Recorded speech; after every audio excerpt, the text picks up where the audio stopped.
बाबा साहेब पुरंदेजी के शताब्दी वर्ष समारोह को संबोधित कर रहे हैं प्रधानमंत्री नरेंद्र मोदी। नमस्कार।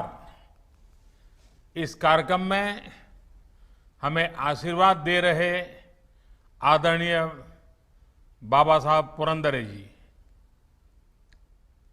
बाबा साहब सत्कार समारोह समिति के अध्यक्ष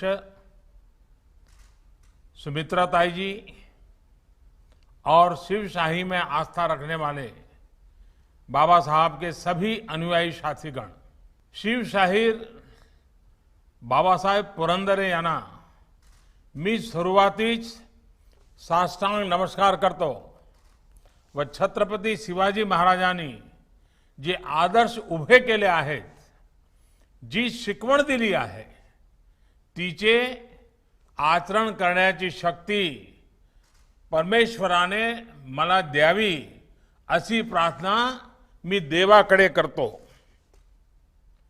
मैं आदरणीय बाबा साहब पुरंदरे जी को जीवन के 100वें वर्ष में प्रवेश के लिए हृदय से शुभकामनाएं देता हूं।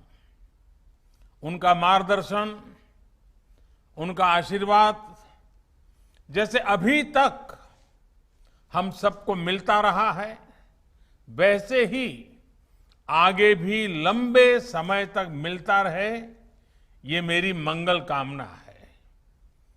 मैं आदरणीय सुमित्रा ताई को भी इस विशेष आयोजन के लिए बधाई देता हूं। मुझे खुशी है कि इस सुखद समारोह में मुझे भी बाबा साहब के आशीर्वाद लेने का, उनमें श्रद्धा रखने वाले आप सब साथियों के बीच आने का अवसर मिला है। मैं पूरे देश में बाबा साहब के अनेकानेक अनुयायियों को भी इस पुण्य अवसर की बधाई देता हूं। साथियों, शतायु जीवन की कामना मानवता के सबसे परिष्कृत और सकारात्मक विचारों में से एक रही है। हमारे यहां वेदों में ऋषियों ने तो शतायु जीवन से भी कहीं आगे बढ़कर कहा है। हमारे ऋषियों ने कहा है, जीवेम शरद शतम, बुद्धेम शरद शतम, रोहेम शरद शतम। अर्थात हम 100 वर्ष तक जिए, 100 वर्ष तक विचारशील रहे और 100 वर्षों तक आगे बढ़ते रहे। बाबा साहब पुरंदरे का जीवन हमारे मनुष्यों की इस श्रेष्ठ भावना को साक्षात चरितार्थ करता है।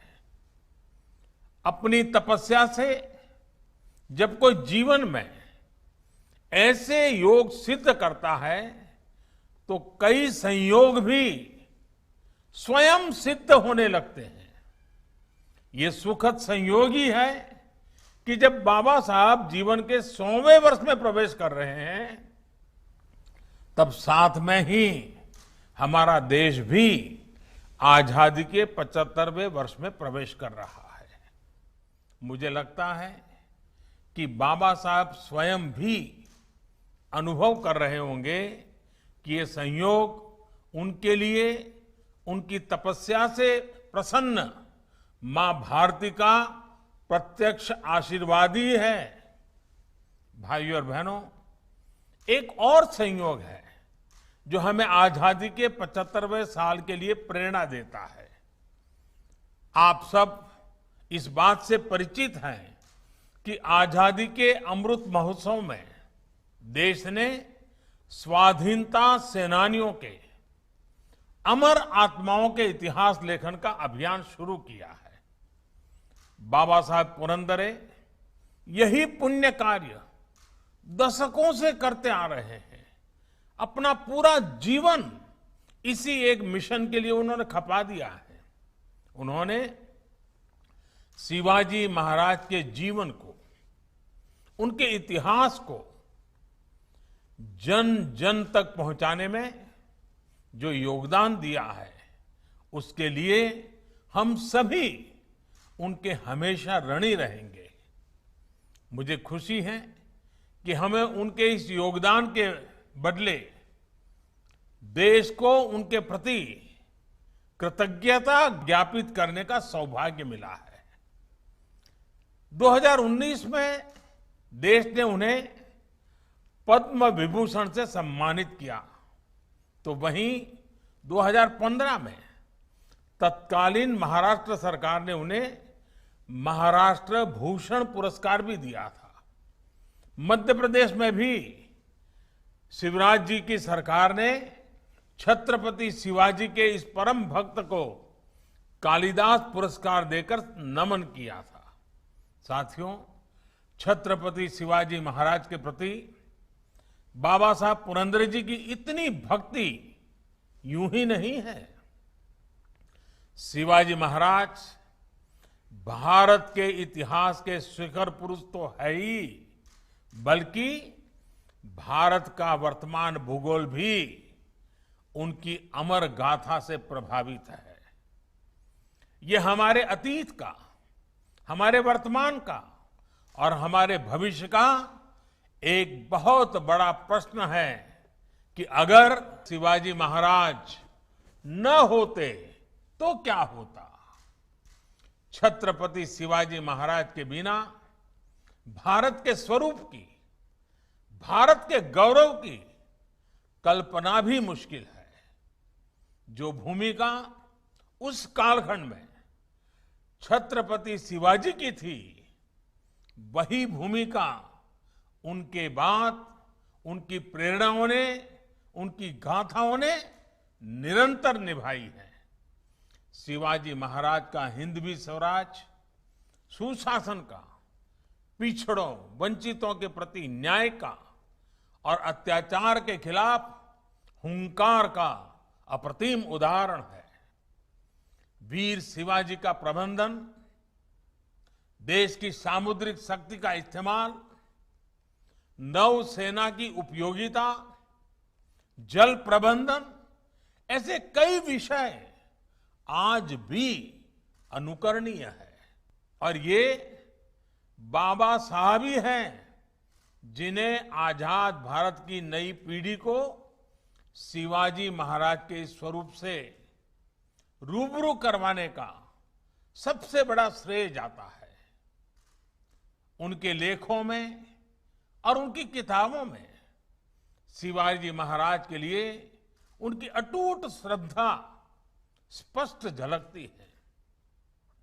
शिवाजी महाराज से जुड़ी कथाओं को कहने की बाबा साहब पुरंदरे की शैली, उनके शब्द शिवाजी महाराज को हमारे मन मंदिर में साक्षात जीवंत कर देते हैं। मुझे अच्छी तरह याद है, लगभग 4 दशक पहले अहमदाबाद में जब आपके कार्यक्रम आयोजित होते थे, तो मैं नियमित रूप से उनमें उपस्थित रहता था। जानता राजा के प्रारंभिक काल में एक बार मैं उसको देखने के लिए विशेष रूप से पुणे गया था। बाबा साहब ने हमेशा ये सुनिश्चित करने का प्रयास किया है कि युवाओं तक इतिहास अपनी प्रेरणाओं के साथ पहुंचे, साथ ही अपने सच्चे स्वरूप में भी पहुंचे। इसी संतुलन की आज देश के इतिहास को बहुत आवश्यकता है। उनकी श्रद्धा और उनके भीतर के साहित्यकार ने कभी भी उनके इतिहास बोध को प्रभावित नहीं किया। मैं देश के युवा इतिहासकारों से भी कहूंगा कि आप जब आजादी के अमृत महोत्सव के उपलक्ष्य में आजादी का इतिहास लिखें, तो प्रेरणा और प्रामाणिकता की यही कसौटी आपके लेखन में होनी चाहिए। साथियों, बाबा साहब पुरंदरे के प्रयास केवल इतिहास बोध करवाने तक ही सीमित नहीं रहे हैं। उन्होंने अपने जीवन में शिवाजी महाराज को जीने का प्रयास भी उतनी ही निष्ठा से किया है। उन्होंने इतिहास के साथ साथ वर्तमान की भी चिंता की है। गोवा मुक्ति संग्राम से लेकर दादरा नगर हवेली के स्वाधीनता संग्राम तक उनकी जो भूमिका रही है वो हम सब के लिए एक आदर्श है। उनका परिवार भी सामाजिक कार्यों और संगीत कला के लिए लगातार समर्पित रहता है। आप आज भी शिव सृष्टि के निर्माण के अभूतपूर्व संकल्प पर काम कर रहे हैं। शिवाजी महाराज के जिन आदर्शों को आपने देश के सामने रखने का आजीवन प्रयास किया है, वो आदर्श हमें सदियों सदियों तक प्रेरणा देते रहेंगे। इसी विश्वास के साथ मैं मां भवानी के चरणों में विनम्र प्रार्थना करता हूं, आपके उत्तम स्वास्थ्य की कामना करता हूं। आपका आशीर्वाद हमें इसी तरह मिलता रहे। इन्हीं शुभकामनाओं के साथ मैं अपनी बात समाप्त करता हूं। बहुत बहुत धन्यवाद।